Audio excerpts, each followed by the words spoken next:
Mais alors, qui doit changer les règles aujourd'hui? On change les règles et on se prive à ce moment-là d'avoir un grand club avec des grands joueurs, Christophe. Mais si on change les règles, c'est ça. Mais pour la PSG, il y avait le PSG, on a bien un grand club sans d'autres règles fiscales. Mais non, mais il y a la démonstration. Mais non, parce qu'il y a un État qui est derrière. Là aussi, ça pose un problème qui met 200 millions. C'est pas pareil, c'est pas un État.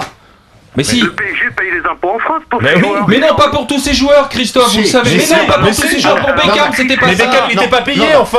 Tu dis des choses qui sont fausses. Mais non, mais c'était pire. On va tout de suite arrêter avec Beckham. Pardon, il n'était pas payé. Vas-y. Pardon. Vas-y. Fais-moi ta démonstration sur Beckham. Monsieur Beckham était payé 2200 € en France. L'argent a été reversé à des associations. Il n'a pas été payé pendant cette période. D'accord. Il n'a pas du tout été payé en France pendant cette période. Et toi, tu te satisfais que le propriétaire d'un club soit un État? Ça t'embête pas que ce soit un État? Mais c'est un État qui est propriétaire. Non, c'est un fonds d'investissement. C'est un fonds d'investissement. Si il y a l'hypocrisie, c'est encore pire. Mais avec qui travaillent EDF et GDF? C'est marrant que tu t'en prennes au Qatar maintenant. Mais non, mais moi je suis pour qu'il y ait le Qatar, comme elle laissait le milliardaire russe aussi. Mais non, mais c'est pas le milliardaire russe qui pose problème. Mais c'est la si. fiscalité. Allez-y, Christophe.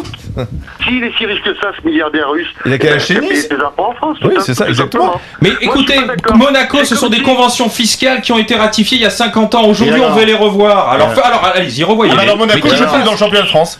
D'accord, mais alors qu'il n'y ait plus d'hypocrisie de la part de la Ligue. Mais Alain, la taxe des 75%, elle n'était pas prévue il y a 3 ans, elle l'est aujourd'hui. La politique, c'est l'évolution. Ou alors, on décide que les règles sont éternelles et on ne change jamais rien. Ou alors, parce que l'environnement fiscal et économique a changé, on le modifie. D'accord, tu revois les règles de Monaco ou il faut revoir les règles pour l'ensemble du foot français pour faire en sorte que les stars viennent? Alors déjà, 80%, quelle est ta réponse? 80% de prélèvements obligatoires Qu'est-ce que tu sur un préfères footballeur en France. Moi, je préférerais qu'on baisse les impôts en France. Donc tu préférais qu'on aille vers Monaco plutôt que... Alors baisser les impôts uniquement pour les footeux. Je préférerais qu'on équilibre entre pas d'impôts du tout et trop d'impôts. C'est un autre débat. C'est un autre débat, la fiscalisation. Ce qui est important, c'est que tout le monde soit sur la même ligne de départ avec tous les mêmes